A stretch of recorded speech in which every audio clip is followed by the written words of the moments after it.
दोस्तों आज हम बात करेंगे उत्तर प्रदेश पुलिस की जो भर्ती आ रही है और इस भर्ती की आप सभी को बड़ी-बड़ी अपडेट्स मैं दे रहा हूं। उसी के साथ-साथ दोस्तों आप सभी को भी ये जानना चाहिए कि आखिरकार इस भर्ती की कट ऑफ क्या रहने वाली है। दोस्तों इस भर्ती के अंदर काफ़ी अच्छी वैकेंसीज हैं। जो नंबर ऑफ वैकेंसीज हैं वो भर्ती के अंदर 60,224 वैकेंसी हैं। एक बहुत बड़ी भर्ती है, एक बिग भर्ती है और इस भर्ती के अंदर आप सभी को एक पूरा चांस लेना चाहिए। जो लोग तैयारी कर रहे थे, जिनकी प्रिपरेशन में थोड़ी बहुत कमी रह रही है, वो अपनी प्रिपरेशन को पूरा कर लीजिए क्योंकि बहुत बड़ी भर्ती आई है और इस भर्ती की आज मैं क्या कट ऑफ रह सकती है, उस कट ऑफ के बारे में आज आप सभी के साथ बात करूंगा। दूसरी बात दोस्तों कट ऑफ बताने का ये मकसद होता है कि आपको कट ऑफ जानने से आपको अंदाजा हो जाता है कि हमें कितनी तैयारी करनी है। हमारी प्रिपरेशन में यदि कोई कमी रह गई है तो उसको कितना हमें तैयार करना है। आप सभी जैसे मान लो मॉक टेस्ट देते हैं तो मॉक टेस्ट के अंदर आप कितने नंबर गेन कर पा रहे हैं और उसके बाद जो कट ऑफ मान लो जैसे बहुत सारे लोग चर्चा कर रहे हैं 225, 230, 240 इस तरह से बता रहे हैं तो उसमें आप सभी के लिए अभी कितना चांसेज है और कितनी चीजें आपकी बाकी हैं तैयारी करने के लिए वो सारी चीजें क्लियर हो जाती हैं तो इसलिए कट ऑफ जानना भी बेहद जरूरी है। आज मैं आप सभी को कट ऑफ बताऊंगा तो आप सभी लोग वीडियो को लास्ट तक देखिए और जानने की कोशिश कीजिए कि आखिरकार हमारी कट ऑफ कितनी रहने वाली है। सबसे पहले यदि हम बात करें कि आप सभी के जो परीक्षा है, परीक्षा के अंदर आप सभी के 4 पोर्शन होंगे दोस्तों। सबसे पहला पोर्शन होगा जनरल नॉलेज जिसके अंदर लगभग 38 क्वेश्चन आएंगे। हिंदी, हिंदी के अंदर 37 क्वेश्चन आएंगे और साथ ही साथ संख्यात्मक एवं मानसिक क्षमता इसके अंदर 38 क्वेश्चन आएंगे और साथ ही साथ मानसिक अभिरुचि, बुद्धिलब्धि और तार्किक क्षमता के 37 क्वेश्चन होंगे। इस प्रकार से कुल मिलाकर आपके 150 क्वेश्चन होंगे और इन 150 क्वेश्चन के हर क्वेश्चन के 2 मार्क्स रहने वाले हैं तो टोटल नंबर ऑफ मार्क्स 300।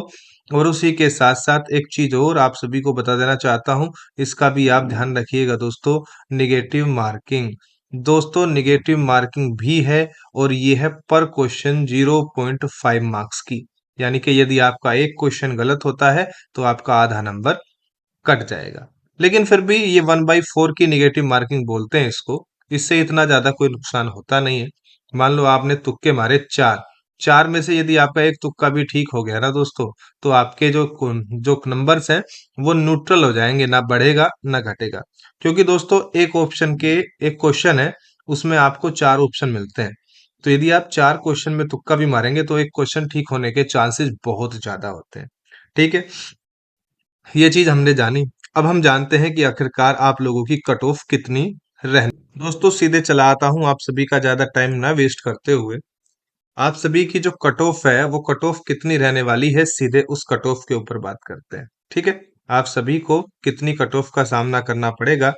दोस्तों यदि आप जनरल कैंडिडेट हैं तो आप जो भी लोग बता रहे हैं उल्टा पुल्टा किसी की सुनने की जरूरत नहीं है। और यदि आपके 215 से 220 की रेंज में भी नंबर है ना तो आप अपने आप को सेफ मान सकते हैं। ठीक है, और यदि आपके 220 प्लस हैं तो फिर तो आप सभी के चांसेस बहुत ज्यादा प्रबल हो जाते हैं। कट ऑफ के मामले में यदि आप कट ऑफ के मामले में यहाँ पर इतने मार्क्स गेन कर लेते हैं क्योंकि एक क्वेश्चन के 2 नंबर है। ठीक है, तो आप यदि क्वेश्चन जानना चाहते हैं तो इन्हीं नंबर्स का आधा कर लीजिएगा। ठीक है, उसी के बाद आ जाता है हमारा ईडब्ल्यूएस और ओबीसी। इसके आप 210 से यदि 215 नंबर तक गेन कर पा रहे हैं उस एग्जाम में, साथ ही साथ जो मॉक टेस्टेज है ना, मॉक टेस्ट में भी आपका बहुत ज्यादा अंदाजा आपको लग जाएगा। मॉक टेस्ट ज्यादा से ज्यादा दीजिए ताकि आपको अंदाजा लग सके कि आप क्या कर रहे हैं। और यदि आपके 215 से प्लस नंबर हैं और आप ओबीसी या ईडब्ल्यूएस से संबंध रखते हैं तो आप यहाँ पर भी अपने आप को सिक्योर मान सकते हैं।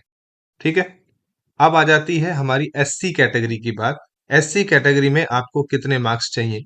एससी कैटेगरी के अंदर यदि आप गेन कर पा रहे हैं 190 से 195 नंबर तो आप यहाँ पर भी अपने आप को सेफ मान सकते हैं। और फिर वही बात 195 से प्लस यदि आप गेन कर रहे हैं तो ये आपके लिए सेफ स्कोर हो जाएगा। उसके बाद आ जाता है एसटी। एसटी कैटेगरी के अंदर हालांकि बहुत कम मेरिट लगती है लेकिन फिर भी मैं आपसे कहूंगा 160 से 165 मार्क्स यदि आप गेन कर रहे हैं और 165 के प्लस यदि आपने गेन किया है तो आप यहाँ पर भी अपने आप को सेफ जोन में मान सकते हैं। अब रही बात लड़कियों की या फीमेल कैंडिडेट की, तो फीमेल कैंडिडेट को भी यहाँ पर कम से कम दोस्तों मैं आप सभी को बता दूं 195 ये मार्क्स लाने होंगे। 190 से 195 आप इस दौड़ में अगर हैं तो आप यहाँ पर अपने आप को भी सेफ मान सकते हैं। और रही बात एक और इसमें पद होता है एक्स सर्विसमैन वाला, वो मैंने यहाँ इंक्लूड नहीं किया है, चलिए फिर भी आपको बता देता हूँ क्यों बाद में नहीं तो कई बार सारे लोगों का यहाँ पर क्वेश्चन आता है। तो दोस्तों 100 नंबर के आसपास उनके यदि हैं 100 प्लस हैं तो वो भी अपने आप को सेफ जोन में मान सकते हैं। दोस्तों आप इसका स्क्रीनशॉट लेके रख लीजिए, जब आपकी मेरिट लगेगी तब आप यहाँ से चेक कीजिएगा, कुछ इसी तरह की आपको आपकी कट ऑफ आती हुई दिखेगी। ठीक है दोस्तों, ये मैं कट ऑफ बनाई आप सभी के लिए और आप सभी से मेरी रिक्वेस्ट है कि आप सभी हमारी वीडियोस को शेयर नहीं कर रहे हो, शेयर कीजिए अपने दोस्तों के साथ ताकि सभी को ये जानकारी साझा हो सके। ठीक है, साथ ही साथ हमारी वीडियोस को लाइक भी कीजिए ताकि आप सभी को पता लग सके कि कितनी कट ऑफ जा रही है और जो मटेरियल है परीक्षा से संबंधित, एग्जाम से संबंधित, वो आपको वक्त रहते मिलता रहे, अच्छी अच्छी जानकारियां आपको परीक्षा से संबंधित टाइम रहते मिलती रहे। दोस्तों एक बात और बता दूं कि आप सभी को यहाँ पर बहुत भारी कंपटीशन का सामना करना पड़ना है, बहुत भारी कंपटीशन आप सभी के सामने है। तो आप सभी ऐसा ना सोचें कि कट ऑफ इतनी बता दी, ये इतना बता दिया तो हमारा सिलेक्शन हो जाएगा। ये जो आप सभी की 3 साल की आपको छूट मिली है, इस छूट से आपका कंपटीशन बहुत ज्यादा बढ़ गया है। इससे आपकी कट ऑफ में हालांकि 220 नंबर काफी होते हैं, लेकिन फिर भी आप सभी अपनी तैयारी को प्रबल कर दीजिए। अब ज्यादा दिन बचे नहीं है। मुश्किल से यदि आपका मान लो 11 फरवरी को एग्जाम होता है या 18 फरवरी को एग्जाम होता है, तो दोस्तों आज की डेट से मुश्किल से 48 से 50 दिन यहाँ पर बचे हुए हैं। इन 48 से 50 दिन के अंदर आपको अपना सिलेक्शन करवाना है। ठीक है, चलिए बहुत बहुत धन्यवाद, मैं ये बताना चाहता था आज की इस वीडियो में। आशा करता हूँ आपको वीडियो पसंद आई होगी। आप सभी का वीडियो देखने के लिए बहुत बहुत धन्यवाद।